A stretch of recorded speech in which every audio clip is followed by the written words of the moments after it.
Hello everyone, welcome to our YouTube channel, Lisa and Spice.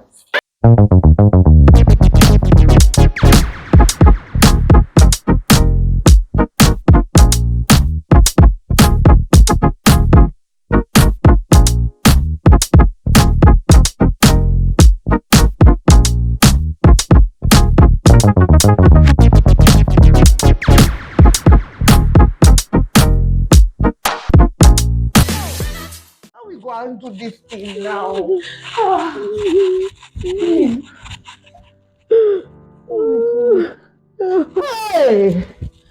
Hey! God, what is this? What is this? You have to leave. I don't tire to dey preach. No, you have to leave. This one will kill you. This one is going to kill you. God forbid. God forbid. God forbid. Oh my God. People want to say that when they do election, It's good to be back again. Yeah, it's always good to be back. So we want to thank you, our returning subscribers and our new subscribers. We appreciate you all. Thanks for the likes, thanks for the comments, thanks for sharing, and thanks for watching. Thank you. Which is very important. And please keep liking, help us to grow, help us to pass the message around. So today we're going to be talking about a rather sad, Disturbing topic. Yes, we're talking about domestic abuse and violence. Abuse could be physical, emotional, and other aspects. But yes, we're addressing abuse in families, in homes, and that's the story of a lot of people out there. Some can't even talk about it, some can't share, some are living in misery. We're not here to tell you how to go about getting your solution. We're just here to suggest a few tips that might help you if you happen to be in this situation or someone you love is. So, Lisa, that video was rather disturbing because from people's experiences and maybe from my own experience, domestic abuse and violence is something it's a very touchy topic for me.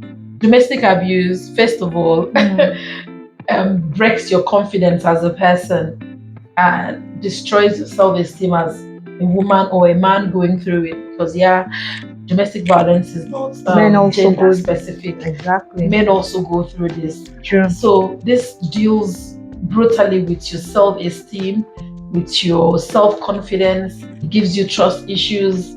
It gives you nightmares, so it's a whole lot to deal with. And this is why we are here to shed more light or to talk about it in depth. Maybe you or someone who is going through it might gain one or two ideas or support or from what we're going to talk about here. So from that video, you can see that most times, I believe that when women go into marriages, it's so that it can last. And you can see when women face this abuse, most times we want to tell them to endure. Most times, you don't just want to see her break off a marriage, But then you see you don't even have to wait for that stage. And that's the truth. Once it has gotten to the point where you've seen that the man has raised his hand, then there is a problem. So it must be tackled from there. Jesus is wonderful. Jesus can deliver. But it's only a living person that can be delivered. And if we do trust God, separating is not ending. You separate, and then so that you can see yourself, you can even see him very well. If he's somebody you want to go back to, and you look at him, it's not written on the face. You will know whether he has changed or not. When you have like 2 or 3 meetings together, it won't disappoint you. It will let you know, and then when you know, you can now draw back to save yourself it's and not your just family. Lisa, this goes beyond just watching Okay. It goes further to show that the man needs to get help, because these issues are not something you just wish it away. You don't wish it away. Even separation doesn't wish it away.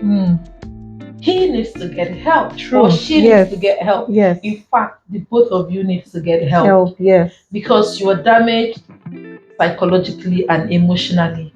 So Yeah. you need to get help, because even if you move on from this man, whatever damage he's done is going to play out in your Next yes, your relationship. next relationship. The fear, the distrust, Yes. the nightmares, it's gonna play out. So it doesn't just stop in you separating and getting help. He needs to get help. You need to get help. You need to heal from all of that, because it's a whole lot. Yes. These people are so scared that even if someone should go as much as lifting their hands around them, if you see them, Their reaction. their reaction shows you that, oh, something is All wrong. is not well. Do you understand? So it goes way deeper than just the physical scars. These scars go deep into the system and it remains there. Sometimes it doesn't heal. Truthfully, this does not heal, because for every domestic violence person you see, victim you see, the wound becomes fresh again. Whatever it is you've experienced comes back again to you. It floods back. So it's a never-ending cycle for these people who has lived it. So for those of you who are trying to advise them, stay, God, pray, war room, get help first, get away, pray from a distance. Yeah, exactly. But praying right there while you are getting beat up, while you are getting hit, while you're almost getting killed, means you don't even value your own life. And we should stop with making excuses for these people. Oh, I triggered him. Oh, I got him angry. Or maybe he came back, the house wasn't arranged, and all of that. Stop making these excuses for these people. Because if someone who your interest was interested in his care, your well-being, your it's more like entrusting your life in the care of someone, can just up and beat you mercilessly. This thing goes as far as impacting the children as well. Imagine your son seeing your father beat you up. True. In his mind, it's okay for a man to beat a woman. It's going to play out in his future unless God really intervenes in the life of this child. We are like the first role models that these kids are going to get. So whatever it is these people pick from the home front, they tend to play out in their lives. They can even go to school and beat up their mates.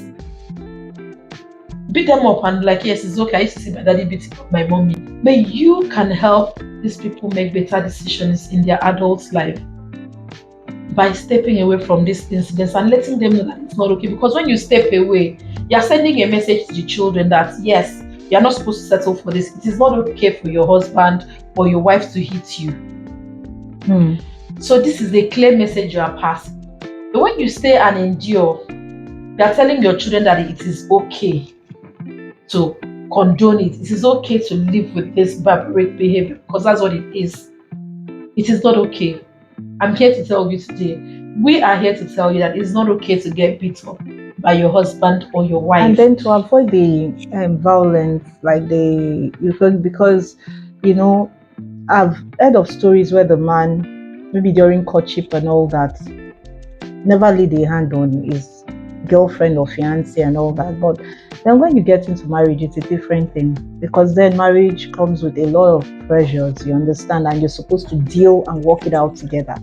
So this is what I would say before it gets to that point, because it always gets to that point. But before it gets to that point, once you see there's a lot of heat coming up between both of you, that is when you need that help. Don't wait for him to lift his hand to hit you, because then some women can really be trigger. You see, the Bible even doesn't. Yes, the Bible doesn't even mince words about a nagging wife.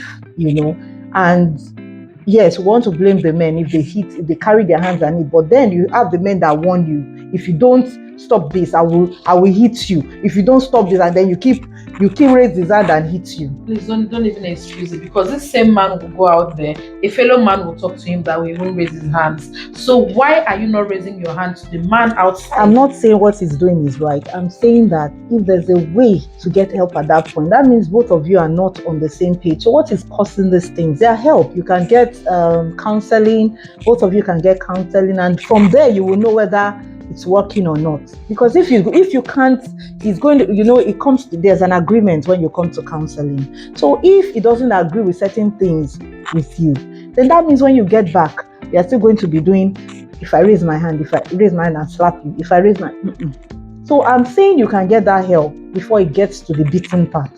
Okay, but that's what some people pretend their way through courtship. Some other people pretend. This is different because you don't get to see yourself every day. You're not waking up from the same bed every day. You see each other and you go back to your. So there are some parts of these people that you miss out on. That's for the pretentious ones. Even the ones that are not pretending, they can get angry, and you can't tell me that every angry person lifts his hand to hit someone. Someone can get angry and you just okay, and when he gets angry, he calms down. But some people will pretend their way through the courtship and into the marriage. That's why they say marriage is the eye-opener.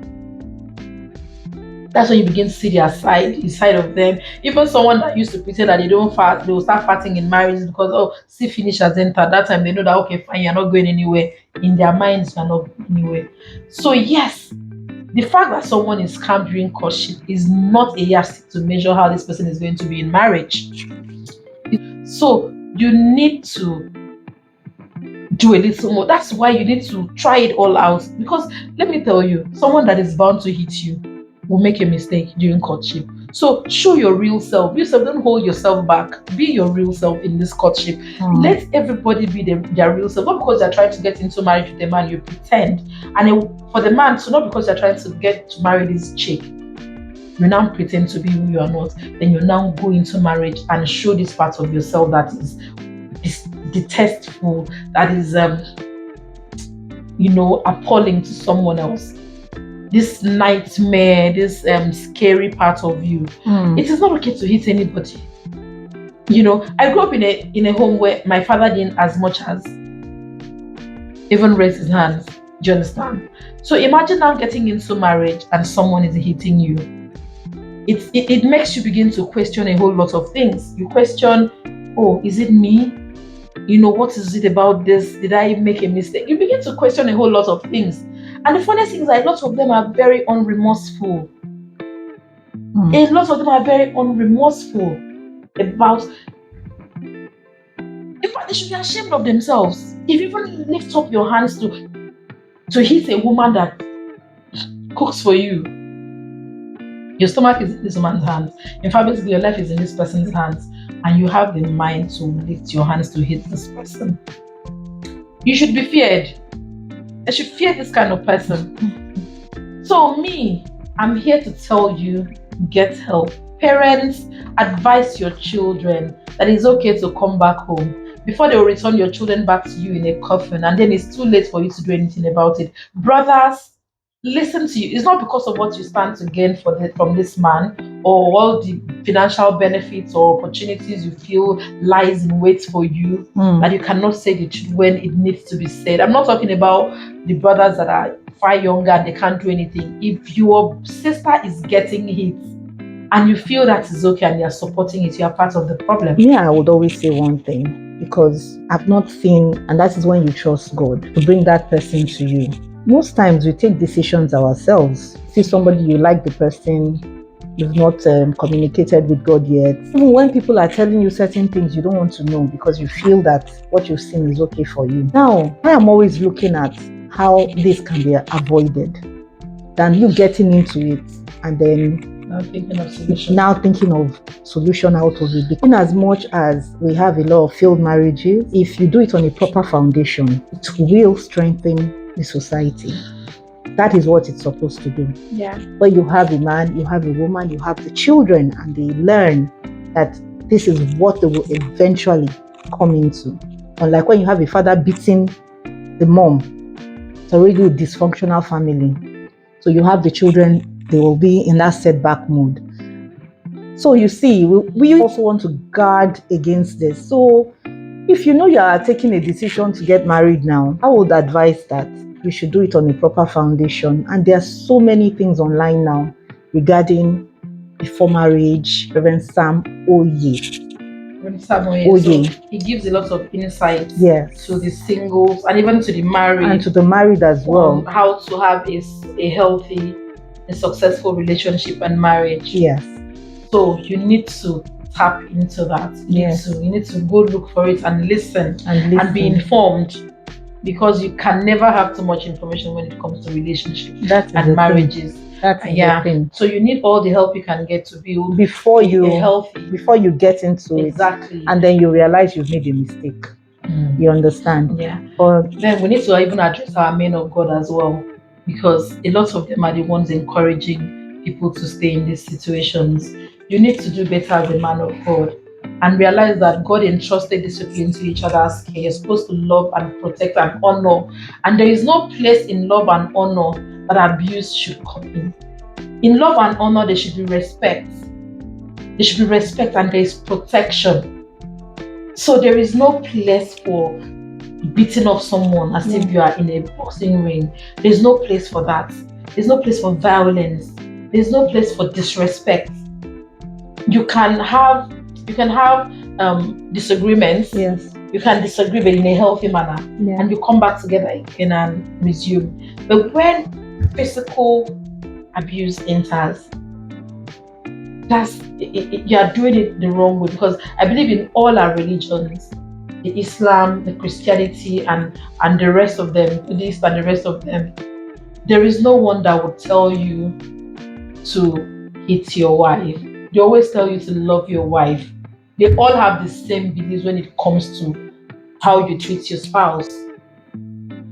So the fact that we are saying don't hit your wife does not mean it's okay to go out there and hit another woman. It's not okay to hit anyone. Violence solves nothing. There is no place in this religious beliefs that would tell you to hit each other. We're not talking, let's just talk about man and woman relationship now. There is no place that encourages violence and abuse. So if you are a staunch or devout Christian, Muslim, Buddhist, you need to know that there is no place in your religion where you are told to beat your wife up or beat your husband up. There's place for respect and love and honor. And in these things, there's no violence. There is no violence in all of this. Yes. So if you go abusing your wife emotionally, verbally, because some men, their mouth is worse than that of a woman. Have you seen some men abuse their wives? That's emotional. That's emotional abuse. Emotional abuse. And equally. These scars don't heal. So you see them coming back 2 years after and saying, I'm sorry. And they expect it to be automatic. It can't be automatic. Because wounds don't just heal. It has to heal internally. Even when it heals internally, there's always a scar. I'm sure a lot of you have scars that you sustained from childhood. And the scars is still there as a reminder of what happened to you years back. The same thing happens when someone is being abused. The scar lives on. The scar lives on. So if you are coming back to come and beg or apologize, you need to know that what you've done or what you did is still there. It's still there as a reminder of how barbaric you were, of how unthoughtful you were, or how thoughtless, pardon my English, how thoughtless you were, and how unloving you were. So that is a constant reminder of what you did. So you can't wish it away with apologies. Maybe a changed behavior can help. A changed behavior as in genuine change, not surface change, not plastered change. Genuine change might help. I'm not telling you it's going to help. Might help. Maybe with the help of God. Yes. So when you are coming, don't come with any expectations, because the scar is there. People had immunization when they, those days that immunization is very, and then they have it. So that's like a constant reminder to that's painful immunization and everything is a constant reminder that yes, you had it. That's what happens to people. the scar never goes It never away. goes. So when Doesn't. you are patching up, when you know that, because you have some men that will still come and beg, and then even after doing something so horrendous, but then they come, and then and the woman just remembers, oh, how nice he was, and it was very nice, then, oh, that maybe it's going to change, and then he now comes forward and is saying all those things to her, and she's just thinking, yeah, and they get back into the whole thing. But because he came begging, that doesn't mean he's strong enough, or that's why they need God. And there's That's why they another need thing. I God. want to cite an example. People who do operations, you know how long it takes for the inside wound to heal. Yeah. And even after years, you can still feel some pangs or hurts. That is a typical example of what happens to these people. Exactly. So where I was going with what I was saying is that then you expect, the man actually expects that now she's going to respond. She has to respond. If I talk to her now, she needs to respond to me. And when you see the woman, she's a bit slow. And then especially when it comes to maybe love making and all that, and we are going to discuss that in another episode. When it comes to love making, women have needs, and sometimes if you've not been so nice, it keeps playing back in their minds. So they give you this wall, and then it becomes like you are denying me. You are denying me of my rights. No, if a woman is hurt so deep, you have to coax her. But we'll discuss it in another issue. You need to coax her. So that's another one entirely. Don't expect too much from this woman that you've abused. You need to understand also. Take it easy. You need to understand that how you behaved prior to your separation is important as well in helping her heal. If she remembers, oh, he was a good husband, he was caring, he was thoughtful, he was nice, he was loving to his children, he was maybe just had this small. That one too. It can help. It can go a long way. Yes. When a lot of things that is being remembered, is being recalled, is negative, and the negatives run very deep, it might be a disadvantage to you. That's true. That's why we're always here to preach kindness. Kindness is important, because that's one thing that people will never forget. Kindness. They might forget what you say, but they will not forget how kind you were to them. So yes, it plays a part as well. But here we're trying to tell people to get help. Please get help. That video shows you how bad it can get. Yes. Some people don't make it as a life. So if you are lucky enough to survive first few hits, don't think that it's always going to be like that. The next one might end your life. Yeah. Don't wait until it ends your life, because this man's life will continue. This woman's life will continue. True. Don't wait until your life ends. Get help. Thank you very much. Thank you for tuning in. Thank you for listening. And we hope this message was of importance, great importance to you or to your friend that might be going through something like this. Please share. It's important. So we'll come your way again. Another topic, another time. It is bye for now. Bye.